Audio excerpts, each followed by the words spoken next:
When you have a great coaching client, you hop off Zoom calls and you run and tell your spouse how awesome the call went and how much progress you made with your client. A bad coaching client will have you sitting on the back porch slamming beers, trying to get rid of the headache that you got after your call with them. So there's one decision you absolutely must get right. It's choosing what type of client you want to serve. Now, this is something that coaches and consultants deliberate on and flip-flop back and forth on endlessly, and so I wanted to make the ultimate guide to choosing your ideal client the right way. Now, if you get this decision wrong, there's two big risks that you face. One is that you will not love the person that you serve and you'll be burned out and you'll probably just want to shut your entire coaching business down. And two, you won't know who you're talking to when you go out and make your YouTube videos and your Instagram posts and you write your emails and you write your headlines for your website. So you won't be calling out any certain demographic and your content won't really resonate and it will fall flat. So this video is going to make sure that that does not happen to you. It's going to make sure that A, you love the client that you serve, and B, you know exactly who they are so that you can speak to them in your marketing. Now, the content for this video is derived from my book, Nail Your Niche. You can grab a copy on Amazon or a free one at nailyourniche.net. If you don't know who I am, my name is Brian Elwood. I got my career started by flipping a bunch of houses and buying rental properties. Then I taught people how to do that for about 5 years. And I fell in love with the coaching industry. And so now what I do is I help coaches grow their businesses and make more money online. This is going to be a deep dive training. So grab a coffee and a piece of paper and a pen and somewhere comfortable to sit to get ready, because we're going to make this ideal client decision correctly once and for all. So I'm excited for you, and I will see you in the training. It is time for the ultimate guide on how to find your ideal client for your online coaching business. Now, I want to dive into why this matters a little bit, and this is going to be a little repetitive to what I said in the intro, but guys, the success of your coaching business entirely depends on you getting this ideal client decision right. For one, you deserve to love the type of client that you serve, but you also need to love your clients if you want to stick with this for as long as it's going to take to become successful. This is not some business where you just hop in and 30 days later you're making 6 figures. It's a longer term commitment. You know, Michael Jordan's quote about being great at basketball is you got to fall in love with the game. The reason why he says that love for the game is the gas in the tank that allows you to continue to show up. So your love for your clients and what you do is the foundation of everything. And that's the main thing this video is going to make sure happens. On top of that, if you don't know who it is you're targeting and how to speak to them correctly, which we will cover, your marketing message won't have anyone to speak to or call out specifically. That leads to your content not really resonating, and all the time you spend on content sort of falls flat, which sucks. It also leads to no clients. Also, I want to say that like your clients are going to become like your friends. Like there's some days where I spend more time with my clients than I do with my own family if I've got a schedule full of calls. And if you don't enjoy their company, then you're going to want to shut your whole business down. Why would you want to wake up and go hang out with people that you don't like every single day just to make money? I've had clients come to me who seem to be suffering from apparent procrastination. They can't work on their business. They can't get themselves motivated, only to discover that they were being drained by the type of customer they were serving. And there's that saying that goes, you can't choose your family, but you can choose your friends. Well, you can also choose your customers or clients. So I say, why not choose the ones that you would love to have? So in this training, we're going to cover how to pick the person you would love to serve. Then we're going to help you identify that person by their demographic. That's going to help you speak directly to them and draw them to you when they read your content. And yes, in case you didn't know, it's one of those things you have to learn when you get in this industry. When you define your ideal client, you define them by their demographic, which is the external label that that person identifies with. It could be moms or entrepreneurs, Marines, CEOs, or any other group that identifies by a socioeconomic status or a career or a special interest. So basically, like when you're at a party and you're like, hey, what do you do? And they say, I'm an entrepreneur, I'm an author, I'm a CEO, I'm a Marine, I'm a truck driver or whatever. That's their demographic. That's what they identify with, and that's what we're going to select in this video so that you can then call them out, speak to them in your content. Now, a lot of programs will tell you that you need to understand your ideal client's deep fears and desires. I want to touch upon that for a quick second in case you're wondering about that. So I remember joining a high-ticket coaching program that was helping me grow my business, and they asked me to describe in detail all the deep fears and desires of my ideal client. And I sat there staring at the blank Google Doc like, I guess they want freedom, because it was back when I was was coaching people on how to invest in real estate. But honestly, it felt like I was making that whole thing up. So I quickly typed some shit up and I moved on. I felt like I just sort of glossed over it. And looking back on that in hindsight, the reason I couldn't do it is I just simply didn't understand my ideal client's fears and desires that well. I hadn't interviewed them, or I hadn't really worked with enough clients to be able to spell it out. Like, I wasn't deep inside their psychology yet. And if you're new to this, you're probably the same. You haven't talked to a bunch of your ideal client about these things very much. You haven't interviewed or surveyed them. You're going to do that over time. You're going to grow to understand how they think on a deeper level, more and more each time you interact with a client. But for now, don't stress about knowing your ideal client's fears and desires all on day one. Just know it's extremely important to learn these things as you go along this journey of growing your business. Once you figure out those fears and desires, then you can use that in your messaging so your content resonates with people and gets them to take action. But for now, all we're doing in this training is we're going to select your client based upon the external label they have, like they are an accountant. And then as an ongoing action, you'll want to learn more about what they want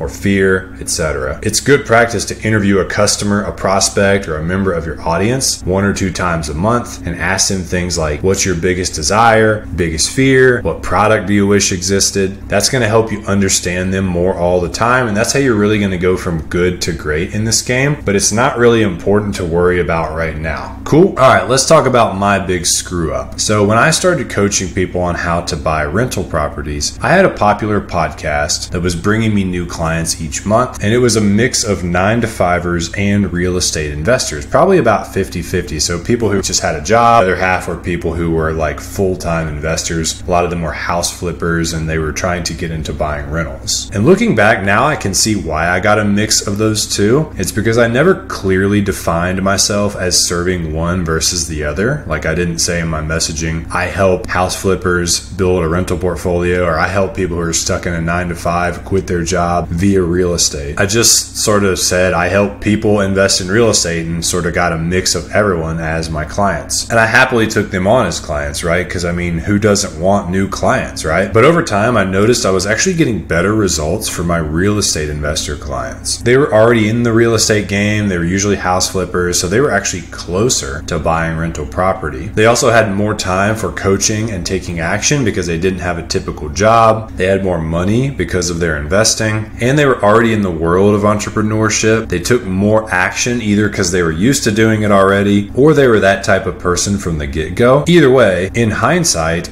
I should have just targeted existing real estate investors. I would have had an easier time attracting them to my programs because my messaging would have been really focused, and I would have had an easier time getting them results, but I never niched down to serving that demographic. So the benefits of choosing an ideal client by their demographic is you will be able to target that person. If you're running paid ads, collaborating, or maybe you're participating in communities online, you'll know exactly who you're looking to connect with. And I'll give you an example. Imagine you want to serve like entrepreneur moms. Well, with that one decision, you've narrowed down your focus considerably. As you can see in the picture, I searched Facebook before this and I found a community of entrepreneur moms with over 50,000 people in it. So your customers have already been grouped for you. You literally can just go join that group and just start adding value to those people. You know, they're obviously in there to talk about business mainly, right? It's an entrepreneur group for women and mom entrepreneurs. Imagine if you just showed up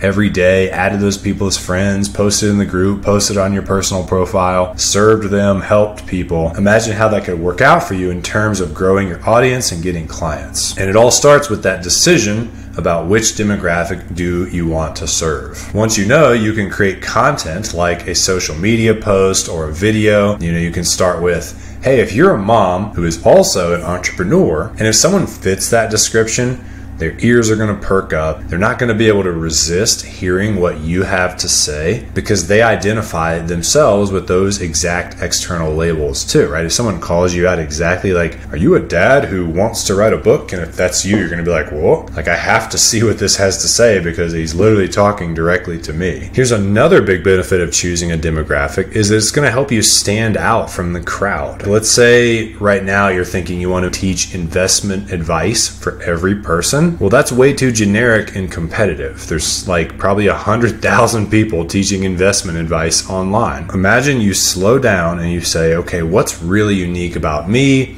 and the story I have and my unique angle that I could take towards this investment advice thing. And then you say, oh, well, I used to be a dentist and I used investing to escape my job. Well, then you could decide to help other dentists learn how to invest instead of helping everyone. And with that one decision, you take your competition from like 100,000 other people down to like maybe 1 or 2 people. Now I want you to imagine that you are a dentist who is looking to invest. Whose program would you sign up for if you saw all the other generic investment advice gurus and then this one guy who used to be a dentist, used investing to escape, and now helps other dentists do the same? Obviously, you'd be much more likely to pay the guy who used to be a dentist, who knows the challenges you face as a dentist, and who escaped dentistry forever. And that's the real power of niching down. Yes, you will probably get very few non-dentist clients, but you will get a large percentage of the dentists. And that's more than enough customers. And it's going to be more customers overall for you than if you had kept things generic. That's the point I want to drive home. Also, you have a much easier time of getting early traction when the market for selling investment advice is already really saturated. And I did not make up this example. This is actually David Phelps right here. He's a colleague of mine. He's a dentist or former dentist who escaped via real estate investing. Now he has this huge, really successful mastermind where he has like hundreds of dentists and they all come together and pay him and he teaches them how to invest in real estate. And he's created all these success stories where dentists escaped and now they don't have to be a dentist anymore because they learned how to invest. And I just love his story of niching down and how well that worked. And so I want you to consider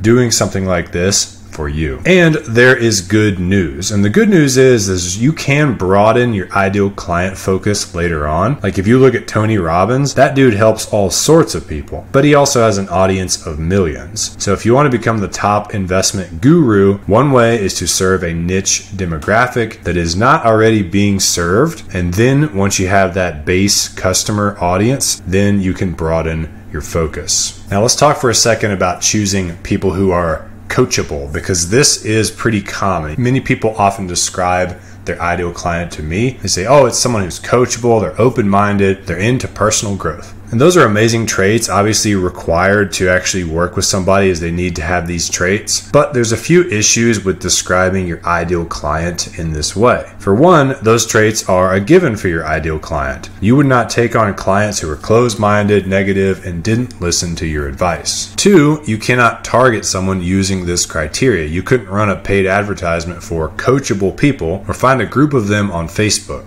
And 3, it's just not specific enough. It's not going to resonate if you only use that language in your content.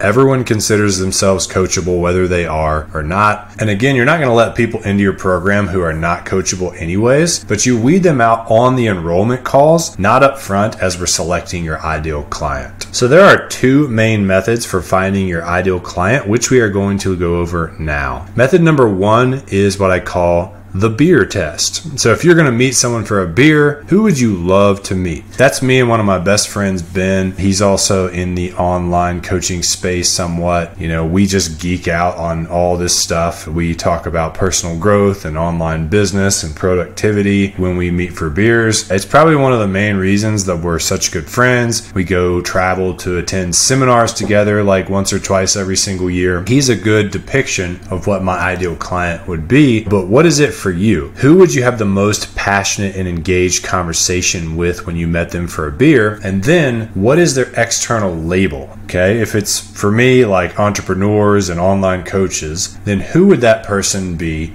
for you? Again, I love hanging out with entrepreneurs, especially coaches. I'd be cool with serving all entrepreneurs. I just chose coaches because they resonate with me a little more than just any entrepreneur. If I'm getting a beer with an online coach, I'm probably going to get a few more beers and keep talking until I have to leave. But anyone else, I might be checking my phone and deciding when to leave. This is a picture of me doing a coaching call with my very first 3 clients when I switched to coaching coaches instead of coaching people on how to invest in real estate. Look at my face, I'm in the top right. You can see how much happier I am. That embodies the difference that happens when you choose the right client. So when I hang out with somebody in the education industry, our conversation quickly shifts to business, marketing, content creation, book writing, funnels, all that stuff that I geek out about. My question for you is, what do you geek out about, and if you're not sure, then I've got you covered because I released a video recently on YouTube called Find Your Perfect Coaching Niche, the Ultimate Guide. I will put the link in the description for that. That video will help you find what you geek out on. And once you know, then you want to ask, well, what type of person would enjoy geeking out about that stuff with me the most? And then what is their demographic label? That, my friends, is the demographic that I believe you might consider serving if you want to love your clients and ultimately love your coaching business. Use method number 1, the person you'd want to meet for a beer, as a test to ensure you are serving your most ideal client. All right, now method number 2 is what I call you in the past. Basically, if you're called to get into this online education industry in the first place, then you have a mission of some kind on your heart. You experienced something in the past, it changed you, you had some hardships, you went through it, it made you better. You have a different perspective on life now than you used to. And you may want to serve a past version of yourself and help them avoid mistakes when it comes to this idea of like finding your avatar, your ideal client. More than once, I've gone through a process when I paid to join a coaching program to find out who my customer was. It's like the first thing they always ask you. Now I see why, because it's like the first thing I ask my clients too. But for some reason, the decision always used to frustrate me and be like, I don't know. I hate all these stupid forms I have to fill out. I just want you to tell me how to grow my Facebook group and make money. I would go through the process of figuring out who the client is. And then, I'd refine it over and over, fill out all these damn Google Docs. And then when I finally nailed it, I'd be like, oh crap. That's literally who I was, but back when I was 25. And then I always would wish I had just seen that up front, as it would have saved a lot of time. And so if you think that you want to serve you, but in the past, then creating a timeline of your history can help with that. And you can basically just plot out your story, but in the form of a timeline. So I'm going to show you an example in a minute, but basically you plot out all the major moments of personal growth you've had, like the big turning points in your life. What were those moments where something happened, you learned something, and you did something different, it changed everything for you? And I want you to plot them linearly, oldest stuff on the left, newest on the right. This would be an example. So I quit my corporate job in 2018. Mid-2019 was when I healed my autoimmune condition. Mid-2020 was when I hit 6 figures in my passion business. That could be like an example of what somebody might put on their timeline. And then that demographic that you might want to serve is often one of these, right? It's often like it could be people in corporate America, or people that have an autoimmune condition, or people that are trying to grow their online business. It's often somebody that you were during some point in the last 5 years. How would you have labeled yourself demographically during those pivotal times? By the way, I didn't really clarify this earlier, but if you went back past 5 years when you wrote out your timeline, then mark where 5 years ago was and only look at the big epiphanies and moments of growth that happened in the last 5 years. The reason I say that is if you go back beyond 5 years, you kind of risk serving a demographic that is too far in your past. You may not resonate with them anymore. I wouldn't really want to help people quit the 9-to-5 anymore, because that was literally over 10 years ago that I had a 9-to-5 job. And so you may look at your timeline and say, the older stuff is not really what I want to be working or coaching in, but the newer stuff, that is where my passion is. And I want to help that demographic because that's just a lot more fresh and exciting to me. However, if for some reason that you don't want to serve any demographic that you were in the past,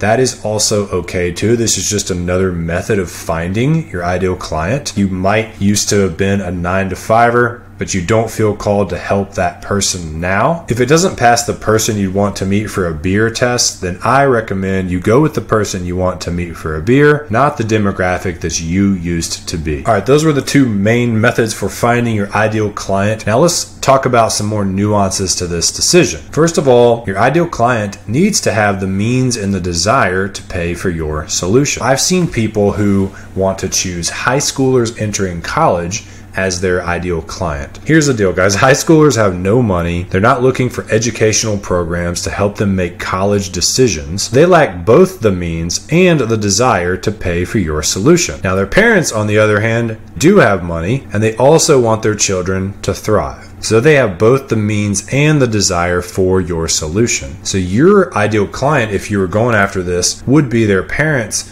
not the students. And you need to ask yourself if that's what you want to do. To clarify that, the curriculum of your program could be for the student, but the marketing would have to be towards the parents, because those are the ones who have the means and the desire to pay for your program. Now, more nuances, like what if you had a coaching program for managers in corporate America? Well, they have the financial means to pay for education, but do they have the desire? Well, it depends on the result that your program offers. We're going to cover that in an upcoming video, and when it's available, I will link it in the description. Generally, a manager is not going to cough up their own money to learn how to advance at their company. They would rather just leverage the free training that the company probably already provides them. But if your program, let's say, was designed to help managers learn how to invest so they could create passive income and quit their job, well, that's a different story entirely. They're going to be self-motivated. They don't have that type of training already available to them. And that was really my situation. Many of my real estate investing clients were 9-to-5ers. They gladly paid me thousands of dollars to help them learn how to invest so they could escape the chains of their job. All right, another thing to talk about is what I call ideal client intimidation. This is a very real thing. Like when you imagine serving that type of person who's like, you'd love to have a beer with them, they're intellectually engaging to you, it can actually be very intimidating. You might think like, what am I going to help that person with? The person's probably intelligent, probably have a lot of skills. Otherwise, you wouldn't be like excited to meet them for a beer, right? Like they're probably a pretty badass person. And I know I felt intimidated when I pivoted from serving real estate investors to serving coaches. It was less intimidating for me to help a 9-to-5er than it was to help an online coach. I had all that proven track record in real estate, helping them buy their first house. That was honestly child's play for me. But helping coaches, that was more challenging. Those people were typically just a little bit more like further along and developed, and their needs were more sophisticated. But my passion for the topic and my love for the clients quickly outweighed any inferiority that I had, imagined or real. So I really recommend that you go for serving the person you want to serve, even if you feel intimidated right now. Because as coaches and experts, we essentially are following this process. We learn something new, then we apply it to our life, and then if it works and we get results, we decide to turn around and teach it to other people. So when you choose to serve a version of you from your more recent past, your intimidation is going to be higher. Like you have less experience, less of a track record in that space, serving that type of person. And this is completely normal. Because if you serve someone from your recent past, it's likely helping them overcome a challenge you just recently overcame. Your skills in that niche are not going to be as fine-tuned. You won't have the same track record as you do in other areas. But again, I think it's better to serve that client anyway, even if you're less qualified to help them, and just dial back your promise and your offer so that you can still authentically deliver a result that they need. And just as a reminder, guys, like we are in the business of serving human beings, okay? Their lives, goals, and dreams are just as important as anyone else's. They're always going to be better served by someone who is more passionate and committed to them than you are. So I think we should all just stay in our lane of maximum passion and excitement if we want to serve our clients at the highest and most ethical level. And if you still don't believe me, I'll tell you a story of the downside of choosing that less intimidating client. So I had a client and he wanted to become a health coach. And he loved entrepreneurs, he wanted to serve them, but he was not an entrepreneur himself. He had a day job. He was intimidated by the idea of approaching entrepreneurs to help them with their health. But on the flip side, he was completely comfortable approaching his fellow 9-to-5 coworkers. So he decided to take the route that felt more comfortable. And instead of going after his dream client, he went for the 9-to-5ers. He gathered a group of them and he did a beta test of his health coaching program. And he did succeed because he got people to sign up and he coached them. But he felt a lack of engagement and commitment from the people in his program. Now, my gut tells me that if he had been coaching a group of entrepreneurs, things might have turned out differently. This is an example of what can happen if you go for that easier client that you're less intimidated by versus that person that you really want to serve. So closing thoughts, you've digested a lot of information in this video. I presented a couple different ways of going at this decision, and you don't need to use all of them. Just take what works for you. Honestly, everything that we've covered, if I have to sum it up, they're just signposts that are trying to point you to what is in your heart, because I believe that you already know